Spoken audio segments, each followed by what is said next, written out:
Sadgurum Vande Shri Krishnan Tadanantaram Guru Papatmanam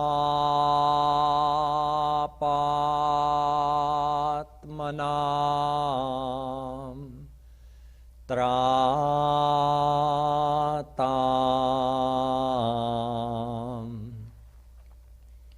Shri Krishnastvamalatmanam Kasturi Tilakam Lalat Patale Vakshasthale Kaustubham Nasagre Varmauktikam Karatale Venu Kare Kankanam Sarvange Harichandanam Sulalitam Kanthe Chamuktavali Gopastri Pariveštito Vijayate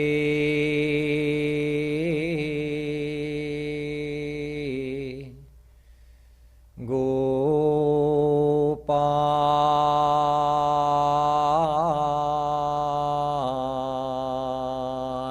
Chudamani Namaha Kamalnabhaya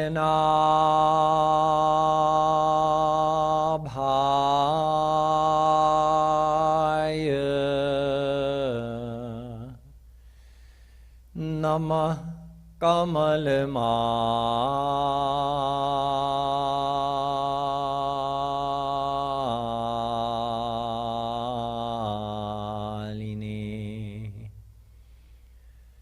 Namah Kamalpadaya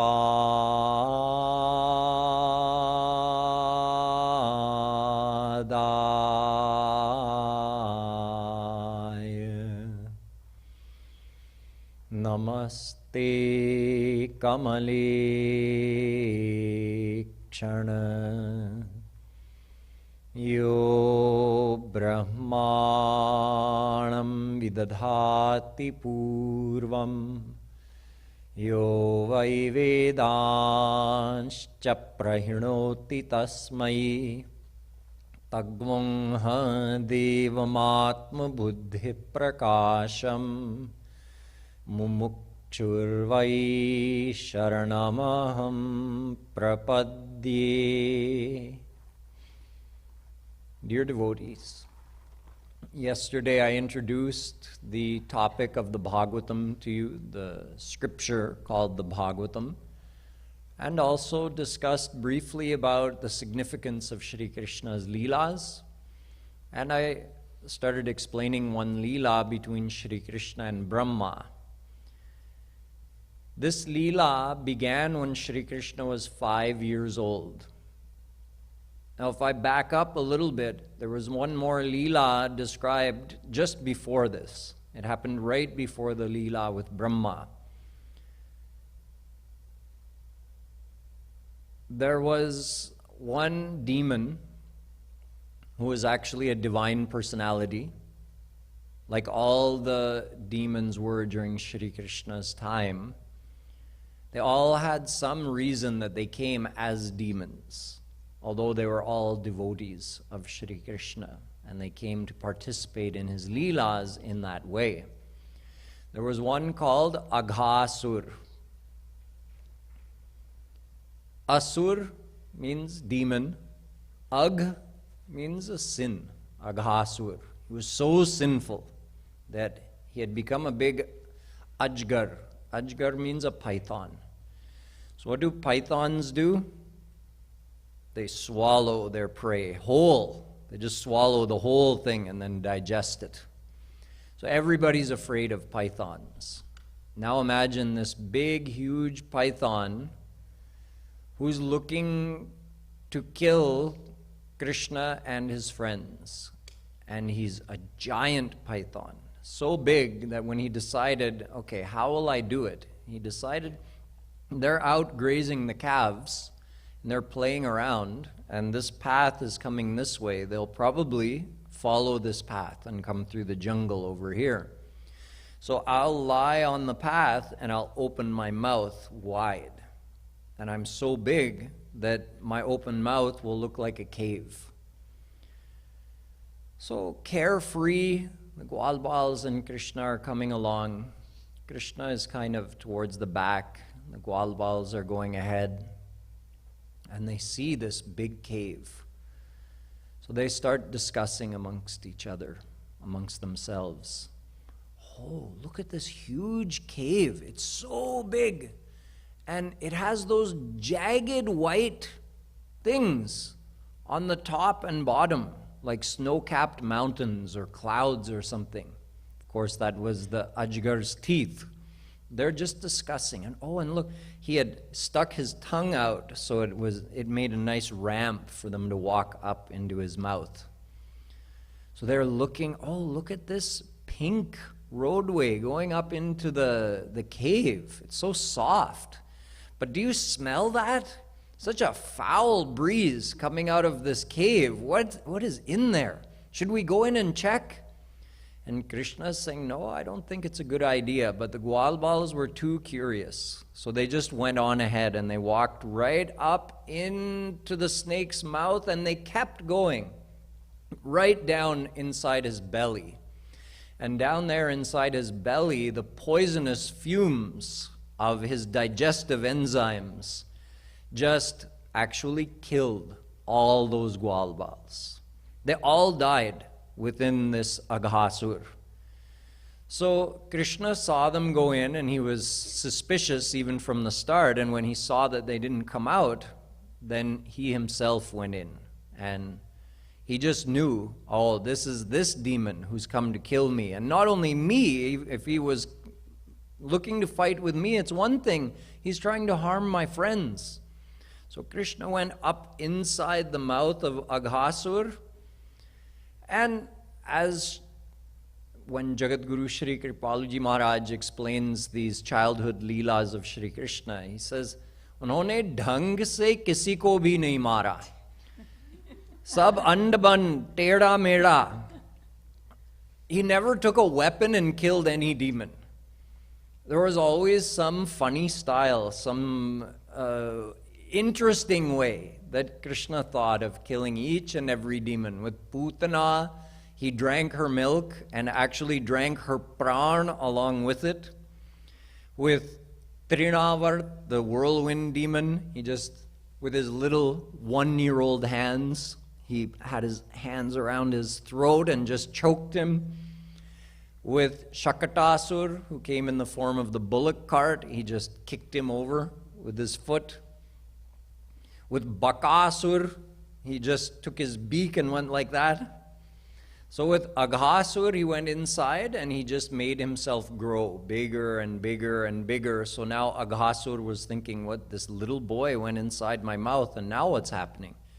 So he's getting bigger and bigger and bigger, and just through that he became so giant that Aghasur broke apart. So Aghasur was killed. But the Gwalbals were still inside of him. So Shri Krishna brought all the Gwalbals out, and he actually brought them back to life. So he brought all his friends back to life, and they came out of their unconscious state, and they're, what happened? What happened? Oh, we went inside that giant snake. Most of the time when Krishna saved the Gwalbals, he did it also in a way that they wouldn't suspect about his divinity, his godliness. Just like one time there was a big forest fire. When they were out grazing the calves, this forest fire just came and it engulfed them all around. So they said, "Oh, Krishna, do something. How will we get away from this?" And Krishna told them, "Just close your eyes." So they all closed their eyes and Krishna just inhaled. He took a big breath and inhaled the whole fire.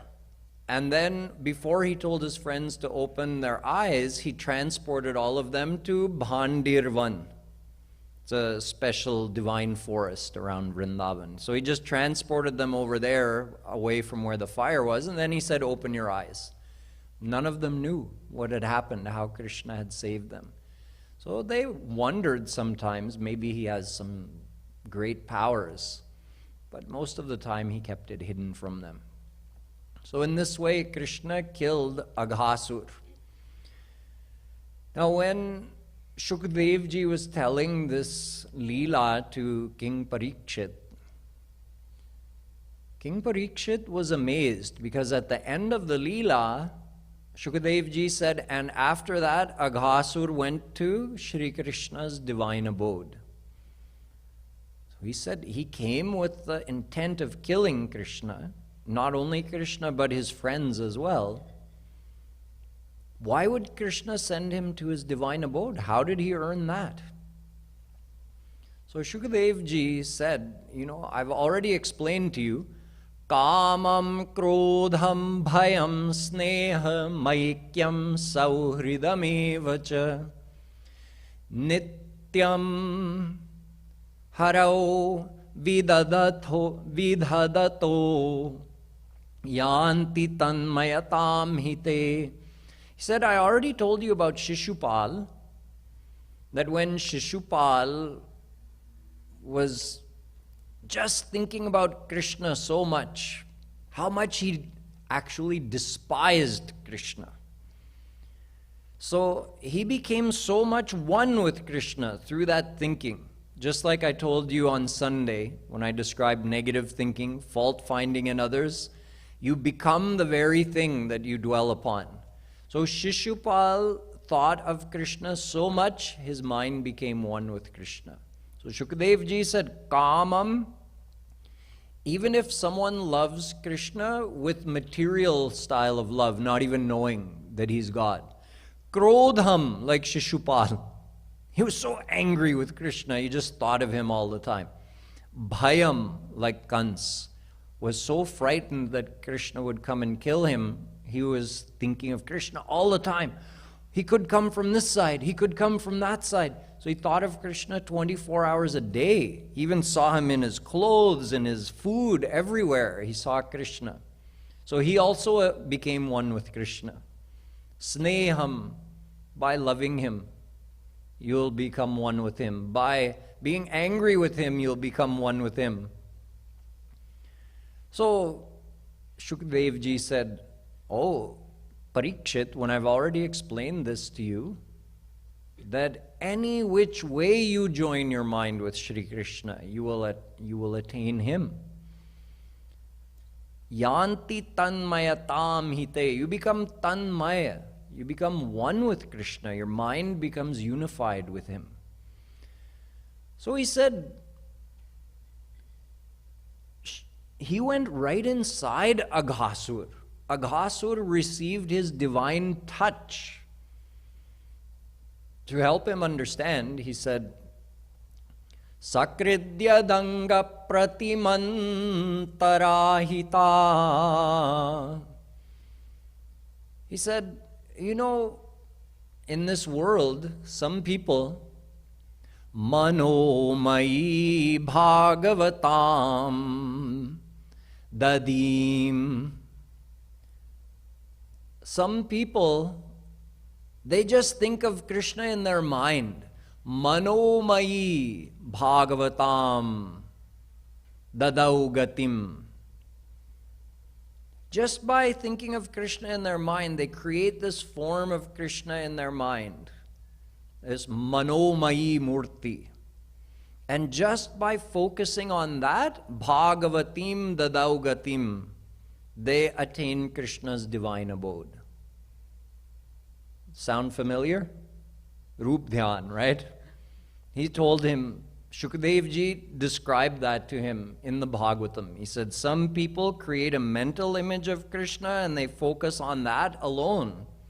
And just by doing that, they attain Shri Krishna.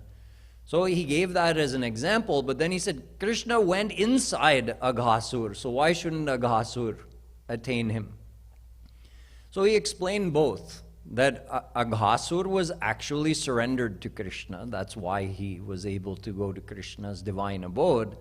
But incidentally, he also explained about Rup Dhyan. The Bhagavatam in another place tells about 8 types of murtis. Shaili, Darumayi, Lauhi, Lepyam, Lekhyam, Chashaikati, Manomayi, Manimayi, Pratimashtavidha, Smrita. Pratima is another name for murti. Bhagavat says Ashtavidha, 8 types of pratima. 8 ways that you can make a murti. A murti means a form that is representing God. So here we have the first one mentioned, Shaili. Shaili means made of stone. By the way, that's also a name of Parvati, right? Because she was the daughter of Himalaya. The Himalaya is actually a divine god, you can say, a form of God. So she came as the daughter of Himalaya. Therefore, she was daughter of stone, so Shaili. So a murti made of stone is called Shaili Murti. We also have Shaligram over here. So he's not even carved, he's just a round stone. But he's also Shaili Murti. Then we have Darumayi, carved out of wood. Lauhi, like our metal murtis of Yugal Sarkar and Bal Gopal. Some different combinations of metals. Lepya, made out of clay. Like you make on Ganesh Chaturthi. Some people make clay murtis for Ganesh Ji. Lekhya. Lekhya murti we have on the wall behind you. A painting of Radha Krishna is also a murti. It's called Lekhya. Someone created an image by drawing or painting. Saikati, out of sand. Where is he? Digant was making some murti, I think, last night in the sand when we were playing volleyball, right? Making murti of Hanumanji. So that's also a murti. Shri Ram made a shivling also out of sand. So you can make one out of sand, by painting or drawing. You can make it out of clay, carving wood, different metals, stone. Manimayi, jewel. And finally, Manomayi, man ka banaya hua. This is what Shri Kripaluji Maharaj tells us, that instead of doing murti puja at home, where you have a murti and then you have to bring this and bring that and do all the proper worshipping, and then you feel some tension if you don't have the right thing or if you forget something, or there's this tension that goes along with the physical worship of a murti. You have to do it properly. He says, just create the murti in your mind. You get the very same benefit. In fact, it guarantees that you're doing it properly. if you're only, let's say you have a physical murti, and you're worshipping it physically, but you're not seeing Radha Krishna in the murti, you're not even actually worshipping Radha Krishna. So isn't it safer to just close your eyes and create the form of Radha Krishna? Then you're guaranteed, then you know, and you're going to remember, oh, I'm not thinking of Radha Krishna. There's no form in front of me because I'm not making the form. But when you have a physical murti, you might get lazy. Just go through the physical motions of worshipping and forget to attach your mind. So whether you have the physical, even if you have the physical murti, you should be creating a manomai murti inside your physical murti. You should see, oh, this is real Radha. This is real Krishna. Now we also keep some lekhya murti or shaili or lauhi murtis to help with our Rup Dhyan actually. Because we're all beginners in practicing Rup Dhyan, so we need some image to give us a starting point. Kripaluji Maharaj says, just look at the murti, whether it's a shaili murti or lekhya murti, a painting, look at it, close your eyes, and then try to imagine. Why don't you try that right now? Can you look at Radha Krishna and then close your eyes and try to imagine the same form of Radha Krishna? Now, when you looked at them with your eyes open, were you thinking it was real Radha Krishna, or you just looked at it like a piece of stone? Now, when your eyes are closed, try to see real live Radha Krishna. Okay, now open your eyes again, and this time look and see Radha Krishna, real Radha Krishna, in the murtis. And then again close your eyes and bring real Radha Krishna out of the murti up close to you.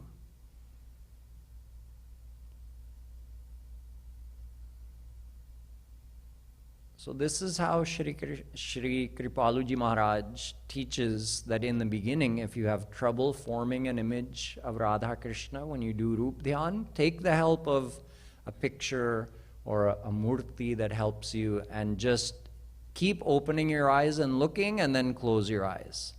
And then again open your eyes, and then again try with closed eyes. Eventually you'll be able to do it with closed eyes comfortably for longer periods of time. So this whole concept was described by Shukdev Ji when he told this Aghasur Leela. Now this Leela, amazing as it was for the Gwalbals to experience, they didn't tell their family about it, their parents, for a whole year. Why would they wait a whole year to tell them?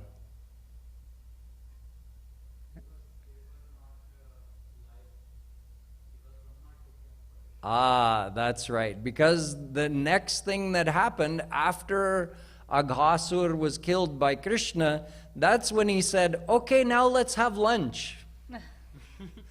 And that's when Brahma came and said, oh, is this God is behaving so informally with these boys? I don't think he can be God. That's when he did that whole kartuti of stealing the Gwalbals and stealing the calves.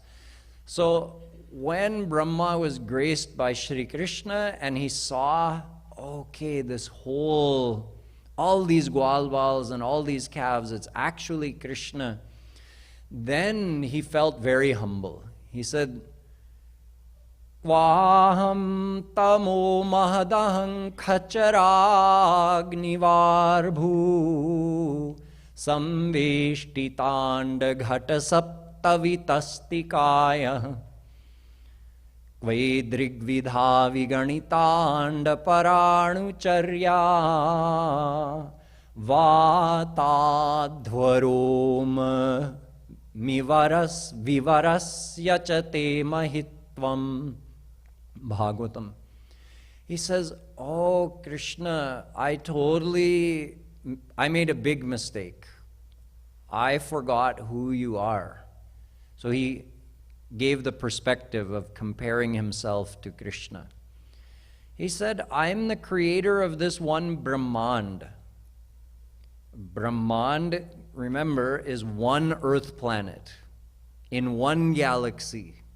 Just one earth planet going around one star, the sun, with its also Swarg and Narak.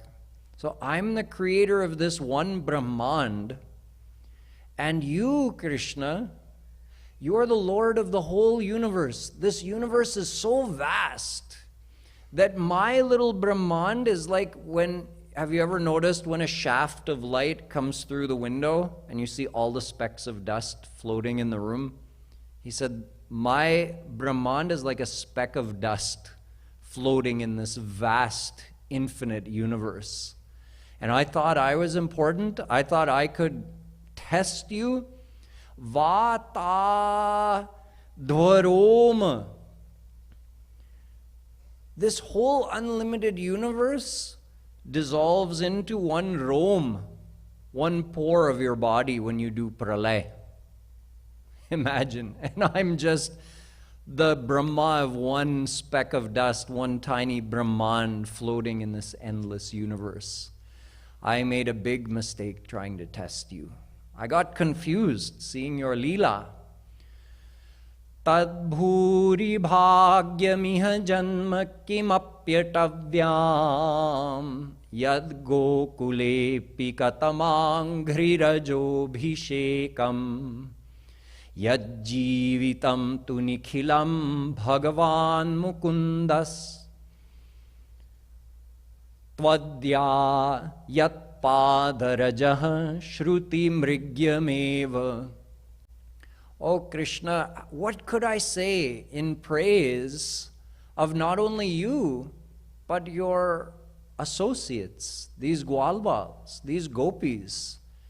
He says, even the Vedas, Shruti Mrigyameva, even the Vedas seek the foot dust of the gopis and Gwalbals. I was so foolish to doubt in you. They have given their life to you. They have loved you selflessly, and that's why you play with them like this. I thought you were just an ignorant village boy. I got so confused. But actually, it's the greatness of your divine friends' love for you that makes you forget your godliness. Aho bhagyam Nandago pavrajaukasam yan mitram paramanandam purnam brahma sanatanam. He goes on to say, how could I praise the great fortune of these Gwalbals who are not ordinary boys, because Supreme God is their eternal friend. They are descended Mahapurush, descended divine saints who came here on this earth to reveal your loving Leelas with you. But they are not ordinary boys. They behave like ordinary boys, and you also behave like an ordinary boy, but you are not. That's why I got confused. There's a special power of Shri Krishna. You know, out of all of his powers, his infinite powers, 3 are main, you would have heard many times. Swarup Shakti, Maya Shakti, Jeev Shakti. Krishna's personal power, his external potency, the material energy, Maya, and Jeev Shakti, all the souls. Out of these 3 powers, because Maya is a lifeless energy, and the souls are but ansh of Krishna, the Swarup Shakti is his main one. That's actually the power of his personality, his qualities. All of his attributes are because of this Swarup Shakti. So out of all of his powers, Swarup Shakti is the most important, his personal power. Swarup Shakti has 3 aspects. Because Krishna is Sat Chit Anand, so his personal power has Sat aspect, Chit aspect, and Anand aspect. The Sat aspect is called Sandhini Shakti. What does this Sandhini Shakti do? Because of this Sandhini Shakti, Krishna has a form. Did you know without Sandhini Shakti, he would be Nirakar Brahm? In fact, this Sandhini Shakti is but an ansh of Radharani. This is why we say it is with the grace of Radharani that Brahma has a form, that God has a form. Because that Sandhini Shakti is Radharani, it's just a small part of her total power. So this Sandhini Shakti gives Krishna his form, his abodes, his attributes, his qualities, even his Leelas happen because of this Sandhini Shakti.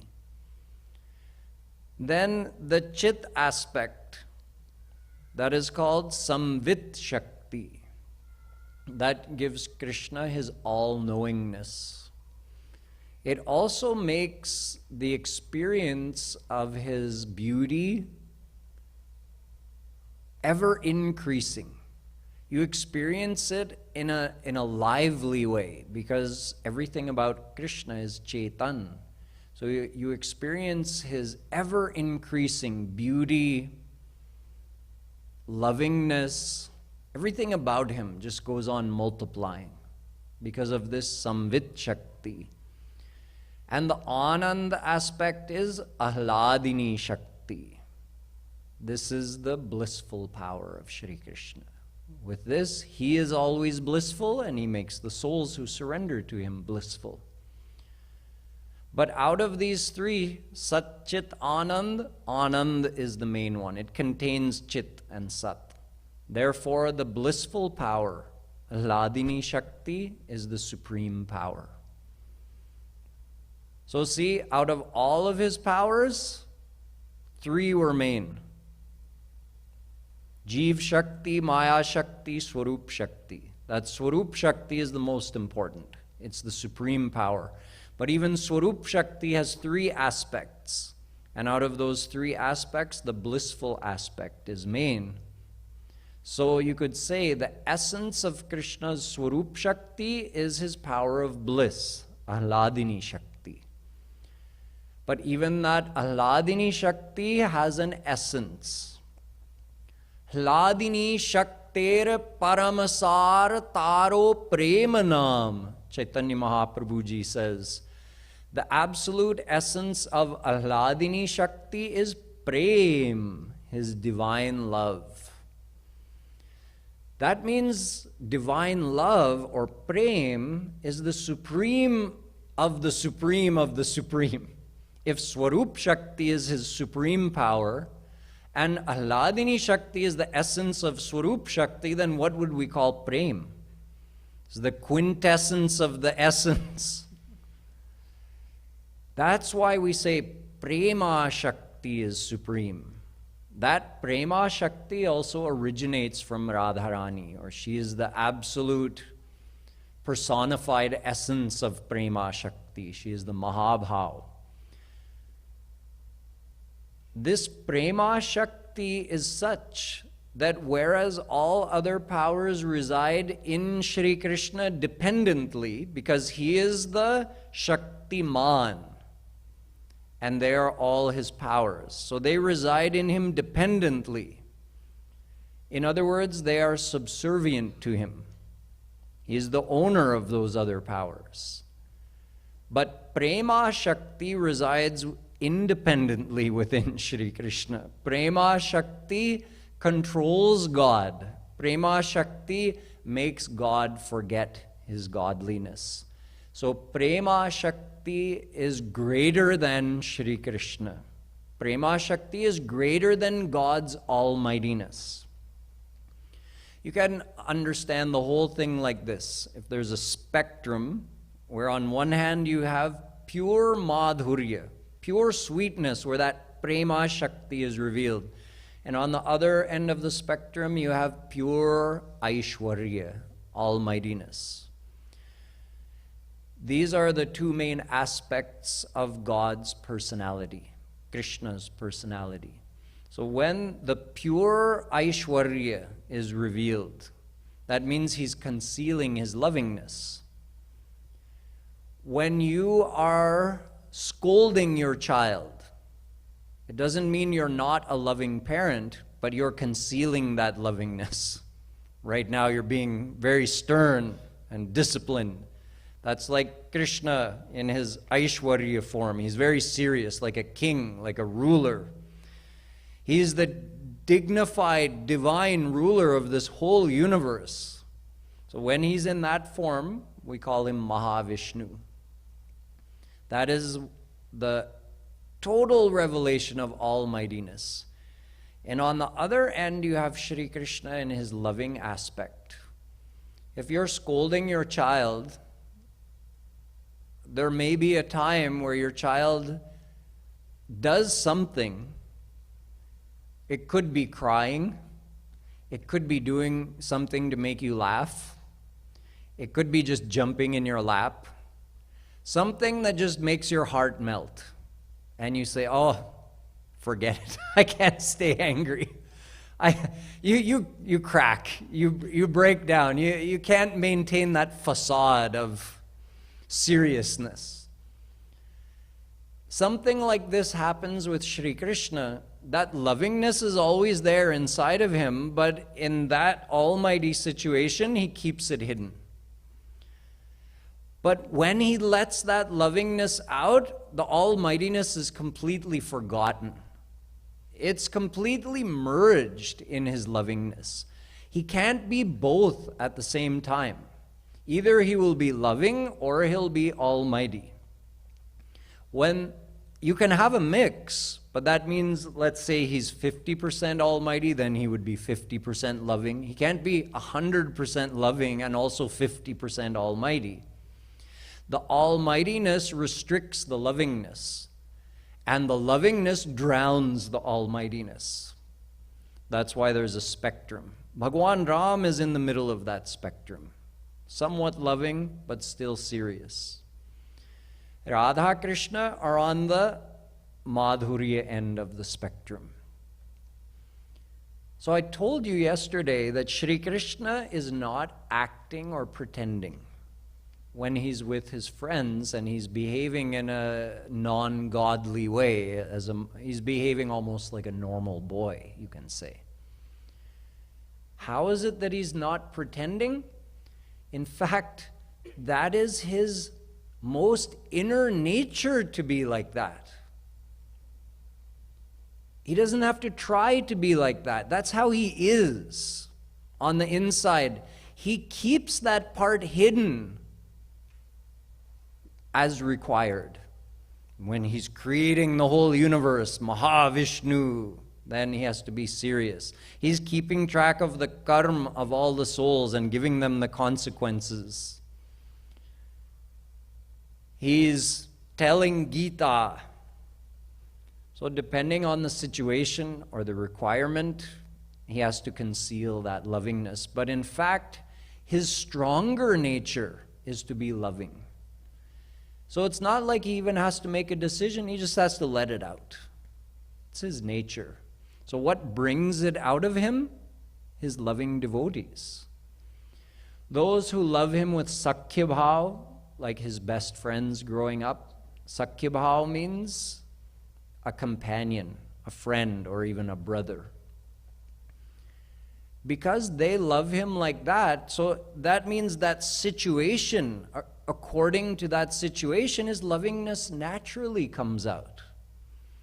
That's how he is, normally. He's hiding that to be almighty. And when he's surrounded by those divine saints that we call Gwalbals, who loved him with Sakhya Bhav and surrendered to him completely and became God-realized saints, when he's surrounded by them and their loving behavior, his love comes out naturally. He doesn't have to pretend or act, because that is actually how he normally, naturally is. His normal state is to completely forget his status. Let's say there's a king or a president, and one day his best friend, whom he's known since childhood, comes to visit him. And they're in private. None of the public, not his guards, no one can see him. None of his ministers, just him and his best friend. So when they're in private, and now they get to interact, the king is so happy to forget he's the king. When his friend teases him, taunts him about some childhood incident, calls him a nickname from his childhood, the king is so happy, he just completely forgets he's the king. Now he's absorbed in this loving behavior of his friend. Something like this happens with Shri Krishna. He's quite happy to forget that he's God. It's his even more powerful nature to be so loving that he completely forgets his godliness, his status of being God. And he drowns in the love of his sakhas. They drown in his love as well, and they forget he's God. They don't have to try to forget. It's their natural state as well. Okay, he may be God, just like the king's friend when he's sitting there. On some level, he knows he's the king. He's the most powerful person in the land. He knows that on some level, but he really doesn't care. It doesn't matter to him. It has no bearing on their relationship, because their friendship supersedes the king's status as the king. This is what happens with Shri Krishna and the Gwalbals. They actually have a right over him. Krishna has given that right. He has said, it's my nature. Ye yatha mam prapadyante tas tathaiva bhajamyaham. Gita. However you love me, I love you the same way in return. That's my nature. So he can't help it. If you love him the way the Gwalbals did, he will love you the same way in return. So this is why Shri Krishna does such loving Leelas. And aren't we lucky that he does? Remember yesterday I told you how we're so attracted by a story? It could be a made-up story, like you watch on TV. Those are all made-up stories, right? Movies, serials. Doesn't matter. We love a story. And these are real stories of things that happened with Shri Krishna. But what if he never did anything loving? What if Krishna took avatar and just sat on his throne and ruled some kingdom? You'd be bored after 2 minutes of hearing that Leela. You want to hear something that you can relate to, where you hear it and you think, oh, Krishna was so loving with these boys. Maybe I could be one of them. Maybe I could join in Krishna's Leelas. This is the fact, this is the truth, and Krishna wants to give us that hope. So it's very fortunate for us that Shri Krishna, under the effect of that divine love power, completely forgets that he's God. And he's not acting or pretending. He actually loves to be with his friends. He is truly enjoying playing with them.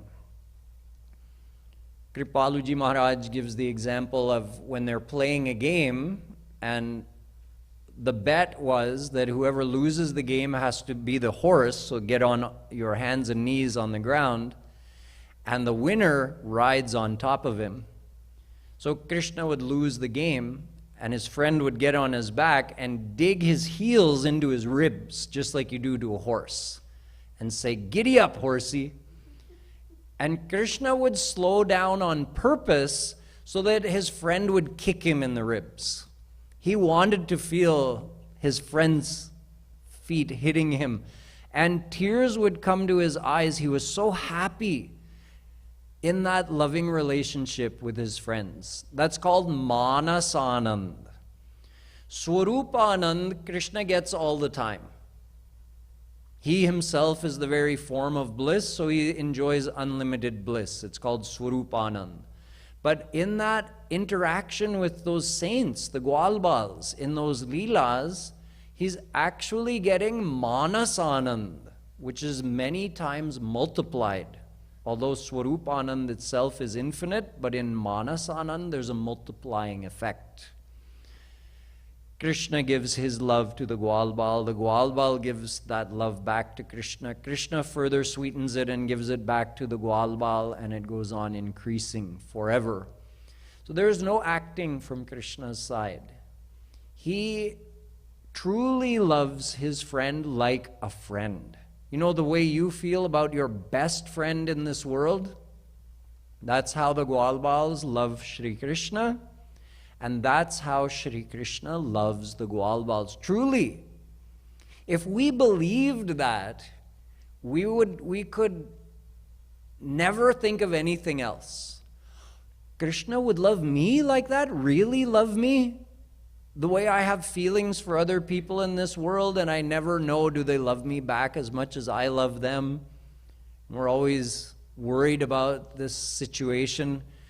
We have a guarantee from Krishna. However you love me, however much, in whatever style, I love you the same way, the same amount in return, and not acting or pretending. He really loves us.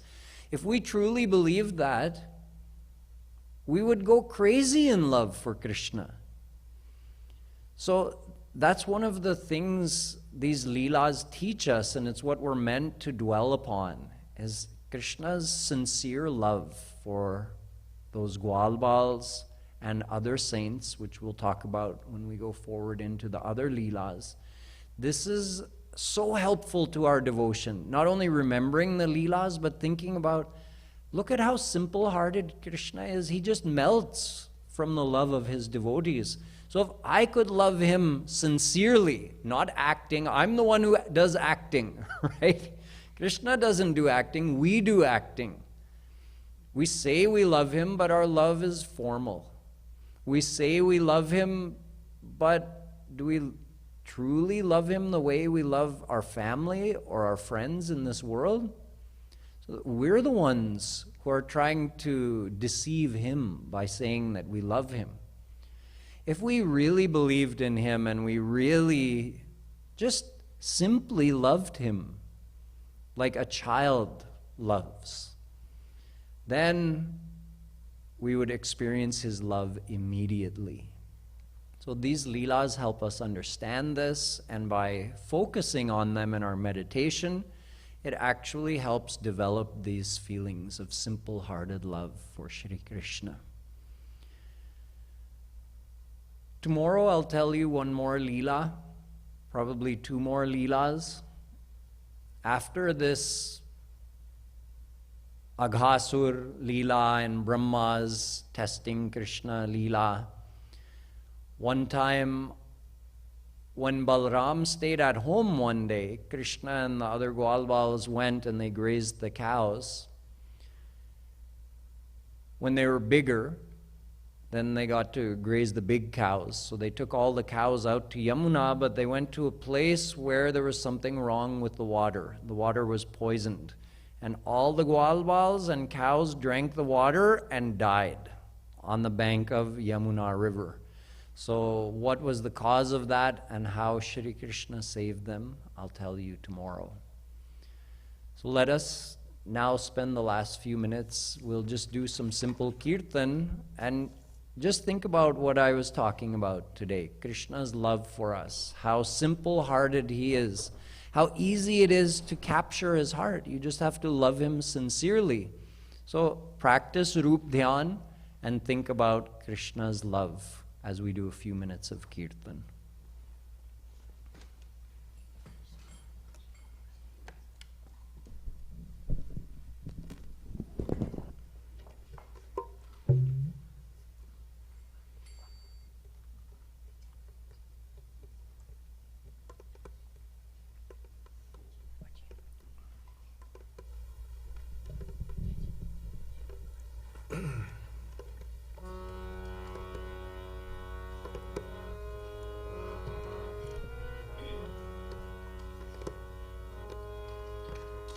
Radha Radha Radha Radha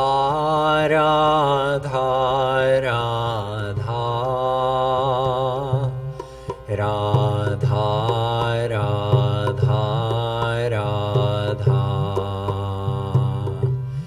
Radha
Radha Radha Radha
Radha Radha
लाडली लाल की जय। श्रीमद् सद्गुरु सरकार की जय। जय जय श्री राधे जय जय श्री राधे जय जय Shri Radhe. You think I'm letting you go a couple minutes early, but you're wrong.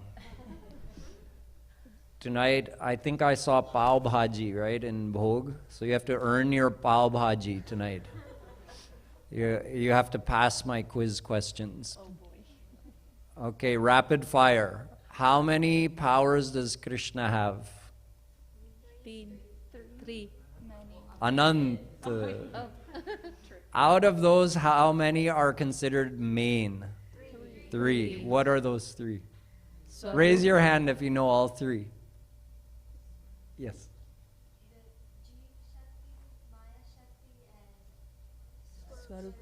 Good.